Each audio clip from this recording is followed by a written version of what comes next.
हे हाय दोस्तों, this is अभिषेक। आज हम बहुत ही इम्पोर्टेंट टॉपिक कवर करने वाले हैं, पोर्टर्स 5 फोर्स मॉडल। ये वीडियो मैं उन लोगों को डेडिकेट करना चाहूँगा जो फिलहाल एमबीए कर रहे हैं और उनको पोर्टर्स 5 फोर्स मॉडल के बारे में जानना है, या फिर यंग एंटरप्रेनर्स है जो मार्केट में अपना बिजनेस सेटअप करना चाहते हैं और अच्छी तरीके से। और थर्ड वो लोग हैं जिन्होंने ऑलरेडी सेटअप कर लिया है बिजनेस, बट उनको थियोरेटिकल पर्सपेक्टिव से जानना है कि पोर्टल्स 5 फोर्स मॉडल होता क्या है और वो कैसे उसका इस्तेमाल कर सकते हैं अपने बिजनेस को और आगे बढ़ाने के लिए। So without wasting any time, I will start with the portals 5 force model. दोस्तों, मैंने ये मॉडल बहुत ही सिंपल लैंग्वेज में और बहुत ही easy and crisp and clear language में मैं आपको एक्सप्लेन करूँगा। सो आपको बाय हार्ट करने जैसा कुछ भी नहीं होगा, आपको सिर्फ अंडरस्टैंड करना है। आप केवल मैं क्या बोल रहा हूँ उस चीज़ पे ध्यान दीजिए और अंत तक इस वीडियो को देखिए ज़रूर। So without wasting our time, let's start. So, getting started, first of all, we should understand what is Porter's 5 force model. So, दोस्तों, Porter's 5 force model एक ऐसा framework है which is used to analyze the competition. Now, second thing, where it is recommended, it is actually recommended when you are starting a new business and you want to analyze what is how you have to go in the market, considering your strength and weakness, as far as your strength and weakness also, and your competitor's strength and weakness also. And the next thing that I can tell you about is what are the 5 forces when you consider the Porter's model. The 5 forces are that is so friends, the 5 forces are the threat of a new entry, the competitive rivalry, the supplier power, the threat of any substitute, and the buyer power. So basically दोस्तों, ये 5 force है जिनको हमको consider करना है जब हम porter 5 force model study करते हैं। सो दोस्तों, हम इन जब 5 फोर्स को एनालाइज करते हैं तब हमको आइडिया मिलती है कि मार्केट में पोटेंशियल कितना है, मार्केट कितना लुक्रेटिव है और हम कितना प्रॉफिट उसमें अर्न कर सकते हैं। So let's start with the first force. So दोस्तों, the first force is threat of new entrants. So how the threat of new entrants work? Now दोस्तों, if the barriers to enter in an industry, if they are low, then the threat of new entrants is high and vice versa. So दोस्तों, अगर हम इसको और आगे जाके explain करें तो ऐसा है कि अगर threat of new entrants is more due to low barriers, then those new entrants will come in the market and market में आके वो हमारा मार्केट शेयर कैप्चर कर लेंगे या फिर बहुत हद तक एक्वायर कर लेंगे। अगर ऐसा हुआ तो उससे आपका प्रॉफिट मार्जिन कम हो जाएगा। So there are many factors on which the threat from a new entrant is influenced. So the factors which I mentioned on the slide, you can see brand loyalty. अगर किसी product के बारे में brand loyalty ज़्यादा है तो new एंट्रेंट का threat बहुत हद तक कम हो जाता है। और अगर ब्रांड लॉयल्टी कम है तो बहुत सारे प्रोडक्ट्स या फिर बहुत सारे नए एंट्रेंट्स मार्केट में आप उसके साथ कॉम्पीट करने के लिए आ सकते हैं। Second thing is awareness. अगर किसी प्रोडक्ट के बारे में काफ़ी हद तक इंफॉर्मेशन और अवेयरनेस नहीं है तो नए एंट्रेंट्स आके उसका अनड्यू एडवांटेज ले सकते हैं। और उसके बारे में, अगर एक प्रोडक्ट के बारे में अगर काफ़ी हद तक अवेयरनेस है और इंफॉर्मेशन स्प्रेड गई, इंफॉर्मेशन एंड मैसेज स्प्रेड किया गया है, तो ऑफ कोर्स द न्यू एंट्रेंट को आने के लिए बहुत सारा चैलेंज है। The third point is capital investment. अगर किसी भी मार्केट में एंटर करने के पहले और या फिर करने के लिए अगर हमको कैपिटल इन्वेस्टमेंट बहुत हद तक ज़्यादा लगता है, इसका मतलब ये है कि वहाँ threat of new एंट्रेंट is low. और अगर कैपिटल इन्वेस्टमेंट काफ़ी हद तक कम है तो बहुत सारे न्यू एंट्रेंट्स उस मार्केट में आ सकते हैं। And the next point is government regulation. Government की पॉलिसीज, गवर्नमेंट के रेगुलेशंस डिफर करते हैं हर मार्केट के लिए from country to country. So depending upon the government regulations and policy एक नया एंट्रेंट वहां आ सकता है कि नहीं, वो भी उसके ऊपर डिपेंडेंट है काफी हद तक। बाद में the next point is access to suppliers and distributor. दोस्तों किसी भी मार्केट में हम जब जाना चाहते हैं तो हमको ये भी देखना पड़ेगा कि वहाँ आपके आपके लिए सप्लायर्स एंड डिस्ट्रीब्यूटर्स अच्छी खासी मात्रा में है या नहीं। If the suppliers and the distributors are less then of course you won't be able to reach to the target audience that you are planning to. So ये भी एक फैक्टर है कि सप्लायर्स एंड डिस्ट्रीब्यूटर्स उस particular market में जो आप target कर रहे हो वहाँ कितने हैं। सो अगर हम एग्जाम्पल की बात करें तो हम लो थ्रेट और low threat of an entrant in an industry. So अगर मैं ऐसी कोई इंडस्ट्री की बात करूँ तो मुझे एक ही एग्जांपल बहुत जल्दी याद आता है जो कि है ऑयल इंडस्ट्री। ऑयल इंडस्ट्री में न्यू एंट्रेंट आने के लिए मतलब उसके लिए बहुत ही बड़ा चैलेंज है क्योंकि वहाँ भी इन्वेस्टमेंट काफ़ी लगता है। देन कैपिटल गवर्नमेंट की रेगुलेशंस पॉलिसीज एक्सेट्रा बहुत सारी चीज़ें उसमें आती है। और अगर मैं किसी इंडस्ट्री की बात करूँ जहाँ हाई थ्रेट और या फिर बहुत सारे एंट्रेंट्स आ सकते हैं तो मैं मोबाइल इंडस्ट्री की बात कर सकता हूँ। मोबाइल इंडस्ट्री में हमने देखा हर महीने नए ब्रांड्स या फिर नए कंपनीज के मोबाइल आते जाते हैं क्योंकि वहाँ एंट्री करना बहुत ही ईजी है। सो दोस्तों ये दो एग्जांपल अगर आप याद रखेंगे तो आपको थ्रेट ऑफ न्यू एंट्रेंट बहुत ही इजीली समझेगा।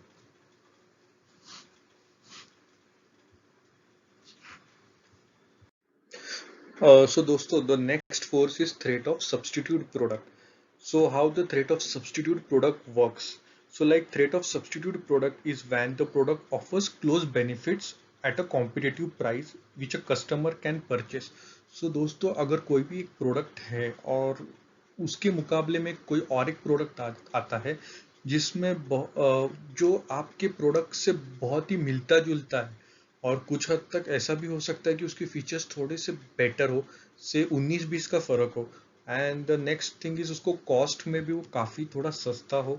सो ऑफ कोर्स वो सब्स्टिट्यूट प्रोडक्ट होने के लिए एलिजिबल हो जाता है क्योंकि कस्टमर्स फिर उसकी वो प्रोडक्ट खरीदना पसंद करते हैं। सो अगर हम फैक्टर्स के बारे में बात करें तो कौन से फैक्टर्स है जो एक सब्स्टिट्यूट प्रोडक्ट के लिए काम करते हैं। So like customers can easily switch between products क्योंकि ऑलमोस्ट दो प्रोडक्ट्स अगर कंपेयर करेंगे कस्टमर्स और उनमें काफ़ी हद तक अगर सिमिलैरिटीज़ है और ज़्यादा डिफरेंस नहीं है तो ऑफ कोर्स कस्टमर्स को बहुत इजी हो जाता है एक प्रोडक्ट से दूसरे प्रोडक्ट में स्विच होने के लिए। Second thing is substitutes are easily available. If अगर जो सब्सटीट्यूट है मार्केट में उस प्रोडक्ट के लिए वो इजीली अवेलेबल है, उनके लिए भी अच्छे खासे डिस्ट्रीब्यूटर्स है, उनके लिए भी अच्छे खासे सप्लायर्स है, देन ऑफ कोर्स कस्टमर्स लेते हुए ये नहीं सोचेंगे कि हम कौन सा ये प्रोडक्ट ए ले रहे हैं या प्रोडक्ट बी ले रहे हैं। So the third thing is if the substitutes have better features, if the substitute have better features, so दोस्तों of course वो in the long run that product will definitely win the race against the original product. And the fourth point is like substitutes have high quality and reliability. If the substitute is having high quality in terms of quality and in terms of quality and reliability में अगर वो product जो existing product है उससे बहुत हद तक भी नहीं कहूँगा, थोड़ा बहुत भी अगर अच्छा है तो of course customer will always go for the substitute product. अगर मैं एग्जाम्पल की बात करूंगा तो अगर हम देखेंगे कि सब्सटीट्यूट प्रोडक्ट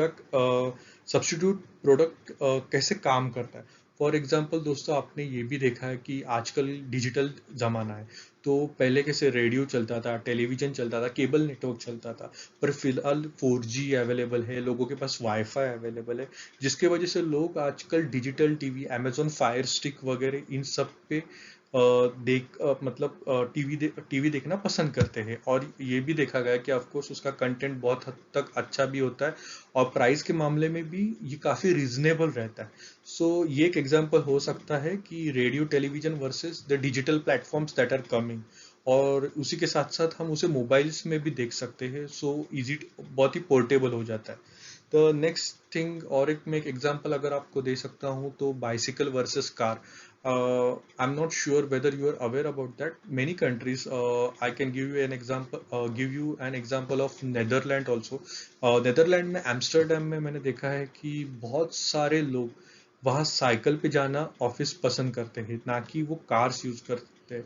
वो एनवायरनमेंट के हिसाब से बहुत ही रिस्पॉन्सिबल बिहेव करते हैं, और उनको वो हेल्थ पर्सपेक्टिव से भी सोचते हैं।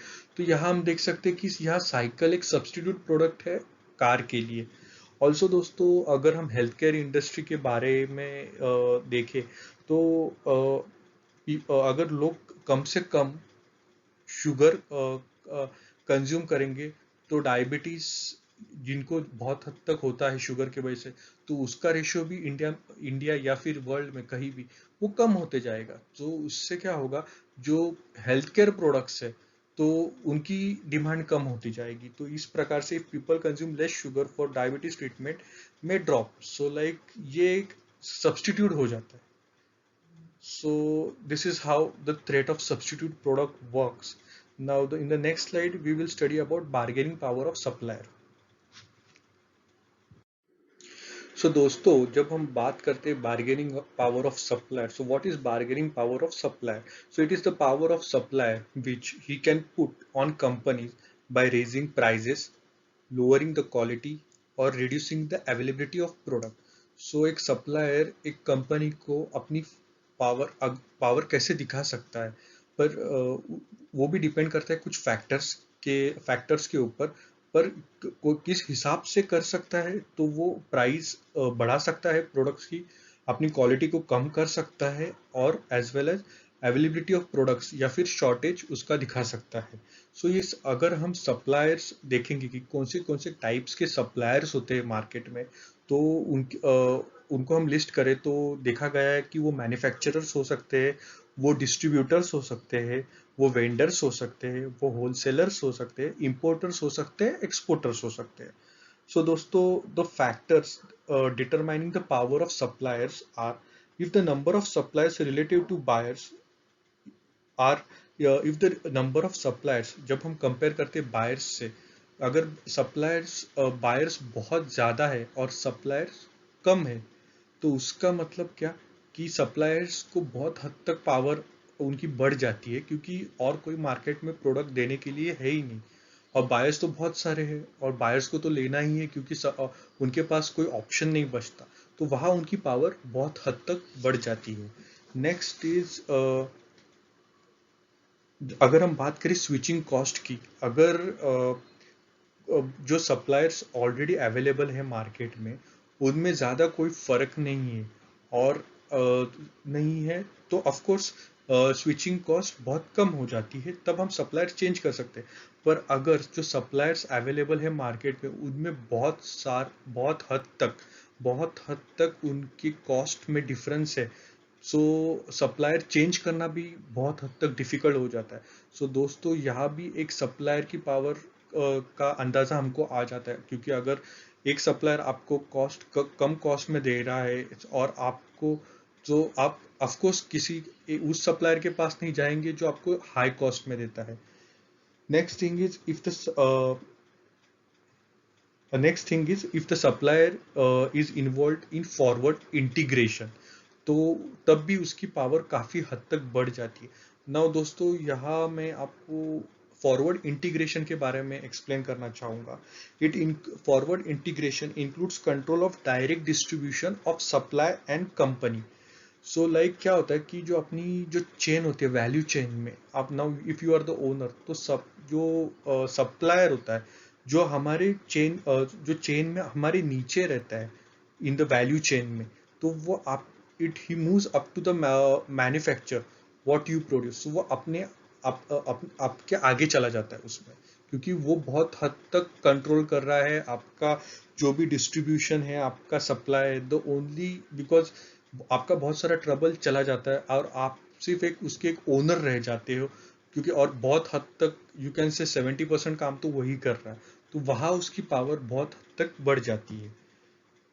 और अगर एक और and the last point is, अगर सप्लायर के पास बहुत हद तक कम कस्टमर है, जैसे कि मैंने पहले ही बोला कि बहुत हद तक कम कस्टमर है, तो उसकी पावर कम होती है, और अगर कस्टमर ज़्यादा है तो ऑफकोर्स उसकी पावर ज़्यादा रहेगी। सो अगर हम उसको और मैं अच्छी तरीके से अगर आपको एक्सप्लेन करूँ, तो आपने देखा होगा कि बहुत जो सब ऑनियंस होता है, जो या फिर उस प्याज जिसे हम बोलते हैं, जब सप्लायर उसकी कभी कभी आर्टिफिशियल शॉर्टेज भी क्रिएट करते हैं। तो अगर यहाँ बायर्स तो बहुत मतलब है लेने वाले, पर अगर उन्होंने ही कुछ शॉर्टेज क्रिएट की या फिर उन्होंने काफ़ी हद तक सप्लाई नहीं की, जिस प्रोडक्ट की डिमांड मार्केट में बहुत ज़्यादा है, तो ऑफ कोर्स वहाँ हमको सप्लायर की पावर दिखाई देती है। तो this is how the supplier power works. So friends, now let's start with bargaining power of buyer. So when we talk about bargaining power of a buyer, it is actually the customer who controls the prices and also influence the market to improve the quality. So दोस्तों, यहाँ customer का बहुत हद तक involvement रहता है cost को control करने में, और उसी के साथ साथ आपकी क्वालिटी इंप्रूव करने में प्रोडक्ट की। सो अगर हम टाइप्स ऑफ बायर्स के बारे में बात करें, तो उसको हम 5 हिस्सों में डिवाइड कर सकते हैं। There are 5 types of buyers. First are innovators. Innovators are the buyers who stay updated on the industry and upcoming trends. जो भी मार्केट में चल रहा है, क्या ट्रेंड्स चल रहे हैं, क्या हो रहा है, उनको उसके बारे में बहुत हद तक इंफॉर्मेशन होती है। दैट्स वाई दे आर, वो कुछ भी मार्केट में आने के पहले उनको इंफॉर्मेशन होती है। That's why they are the first buyers, you can say. Then the next are the adapters. They set example for others and are opinion leaders. So of course adapters वो लोग हैं जो प्रोडक्ट आने के बाद लेने पे उसके उसके ऊपर बहुत सारे ब्लॉग्स लिखते हैं, ओपिनियंस देते हैं, मार्केट को इन्फ्लुएंस करते हैं। And the third are the early majority. Early majority are relatively slower in trying out new product, और वो प्रोडक्ट को तब करने को जाते हैं जब उनके पियर्स या फिर फ्रेंड्स एक्सेप्ट करते हैं कि हाँ प्रोडक्ट भाई अच्छा है। तो जब उनको भी सेटिस्फेक्शन मिल जाता है कि हाँ सब लोग बोल रहे हैं अच्छा है, तो let's go for it. Then the fourth one is the late majority. Will become consumer much later. ये बहुत ही लेटर स्टेज में आप एक प्रोडक्ट के कंज्यूमर बनते हैं। Their motivation is to wait for prices to fall and the product to get establish.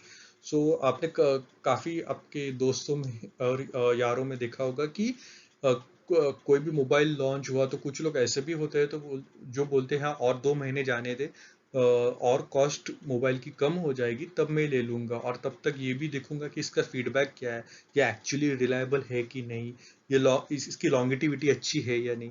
सो ये होते हैं लेट मेजोरिटी।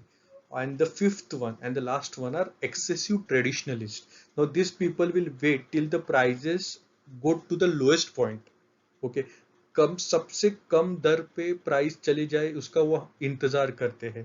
तब तक क्या होता है, तब तक मार्केट में दूसरे प्रोडक्ट्स भी आ जाते हैं, और कुछ हद तक तो मैं बोल सकता हूँ कि जो प्रोडक्ट के लिए वो वेट कर रहे हैं कि उसकी प्राइस कम हो जाए, उसके नेक्स्ट वर्जन्स भी आ जाते हैं या फिर उसके रिप्लेसमेंट भी आ जाते हैं।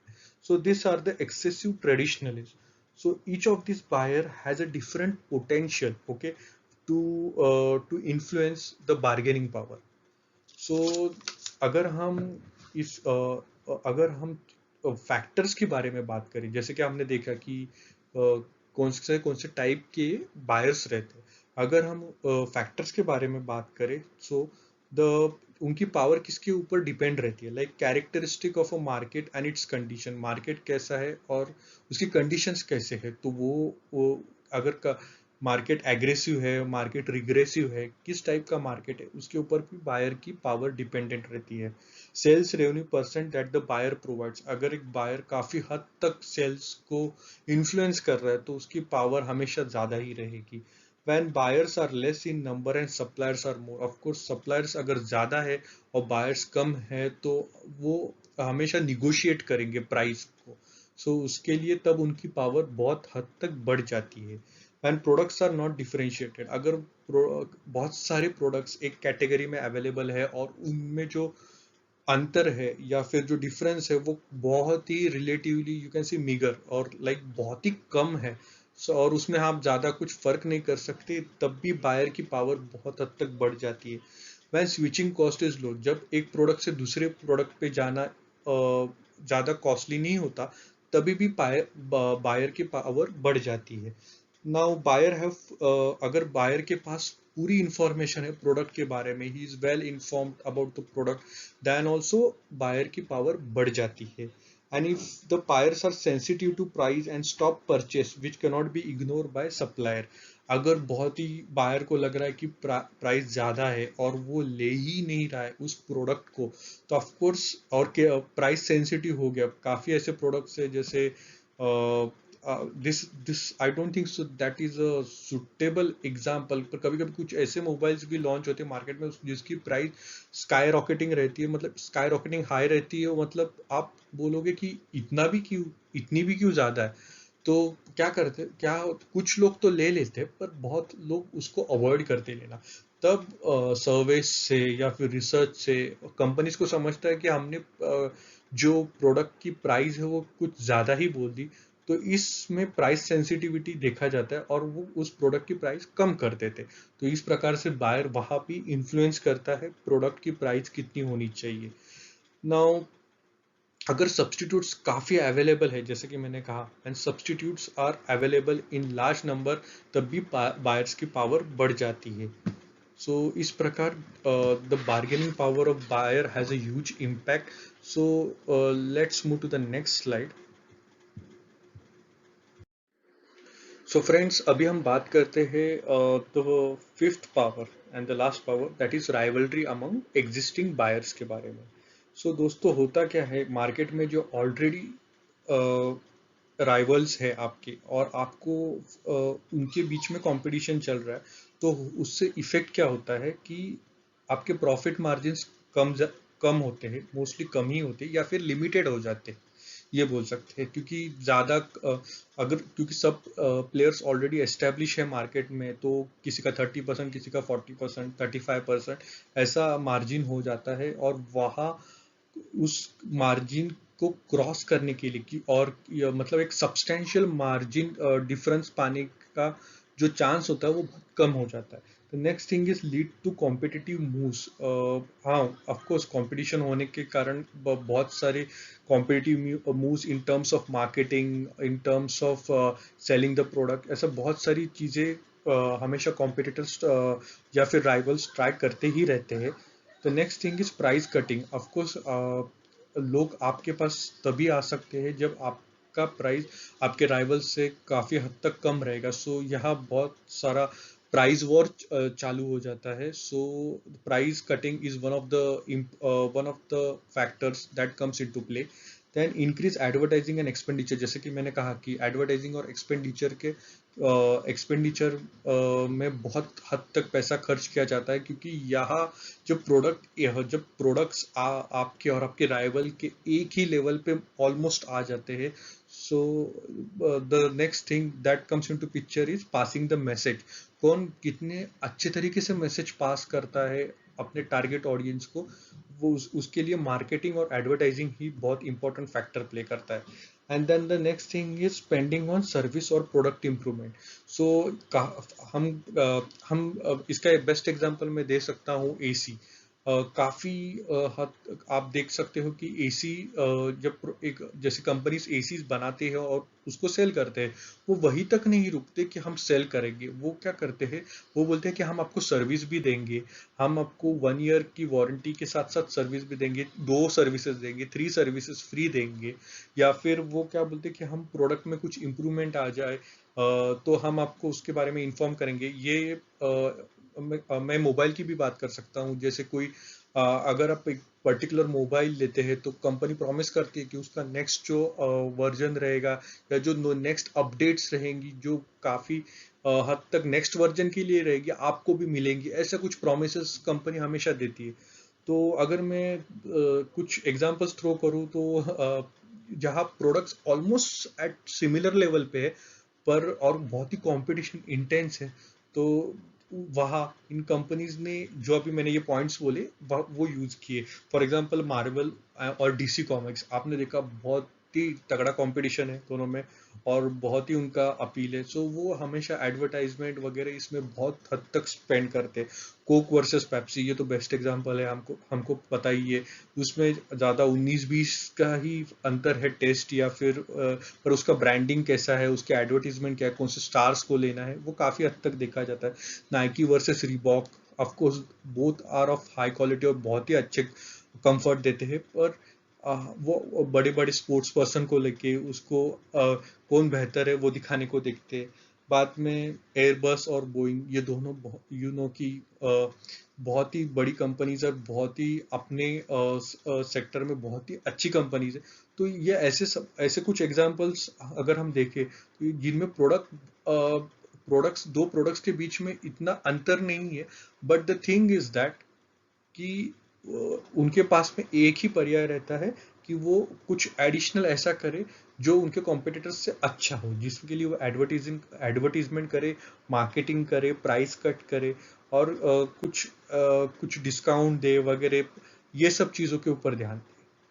सो this is how the rivalry among existing buyers works. So दोस्तों, हमने ये तो देख लिया कि ये 5 फोर्सेस क्या है, तो पॉटर्स 5 फोर्स मॉडल क्या है। पर ये स्टडी करने के बाद इन फोर्सेस को हैंडल कैसे किया जाए वो भी बहुत इंपॉर्टेंट है दोस्तों। क्योंकि फोर्स हमको पता तो चल जाता है, हम एनालाइज तो कर लेते हैं कि क्या है, क्या चल रहा है, कैसे चल रहा है, बट द सॉल्यूशन क्या है उसके लिए वो भी जानना बहुत इंपॉर्टेंट है। तो दोस्तों, हम स्ट्रैटेजी अगर प्लान कर रहे हैं तो मैं कुछ अभी पॉइंट्स बोलूंगा जिनका हम care that we can consider while applying the strategy.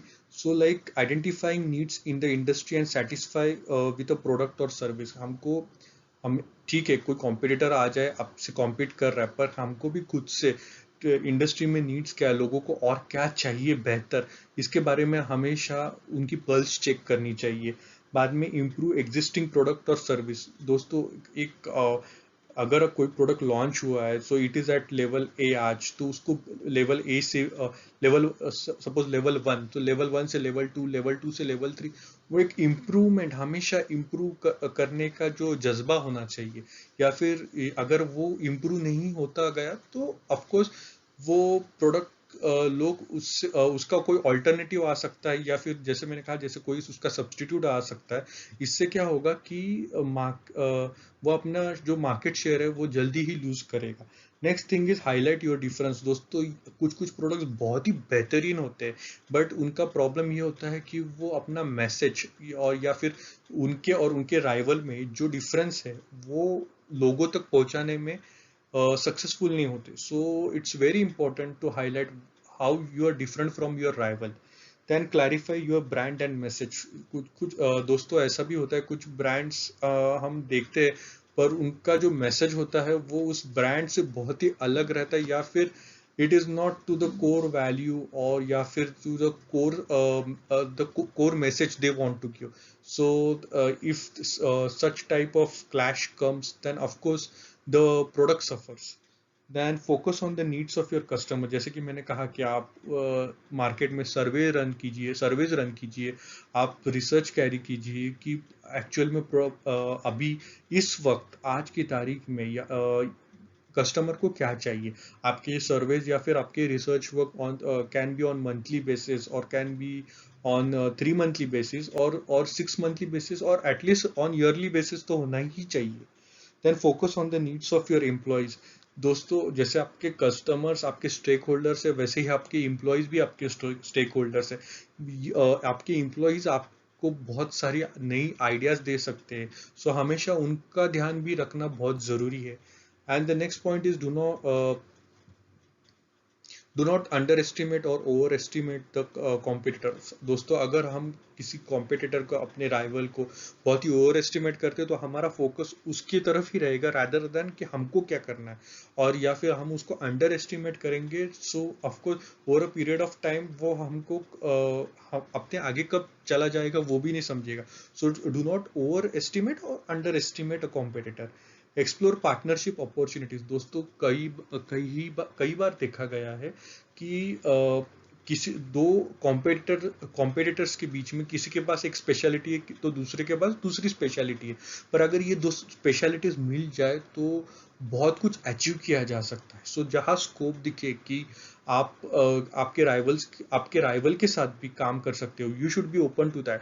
और जहाँ आप एक अच्छा प्रोडक्ट, ऐसा प्रोडक्ट बना सकते हो कि जिससे मतलब आपकी जो ब्रांड की वैल्यू होगी और जो प्रोडक्ट की वैल्यू होगी, ऑफ कोर्स जो प्रोडक्ट की वैल्यू होगी वो बहुत हद तक ऊपर चली जाएगी, तो आपको वो भी स्कोप देखना है।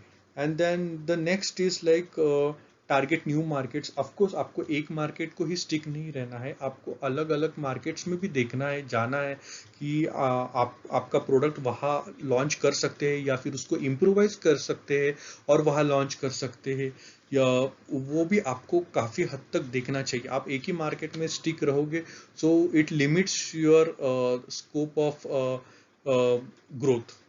एंड सो दोस्तों सिंपल वर्ड्स में बोलो तो कंपटीशन होना ये बहुत अच्छी चीज़ है, क्योंकि इससे क्या होता है, कंपटीशन होने से ये होता है कि आप जो प्रोडक्ट होता है वो इम्प्रूव बहुत हद तक होता है, और ऑफ कोर्स लोगों के लिए the buyers and the final customers they get lot.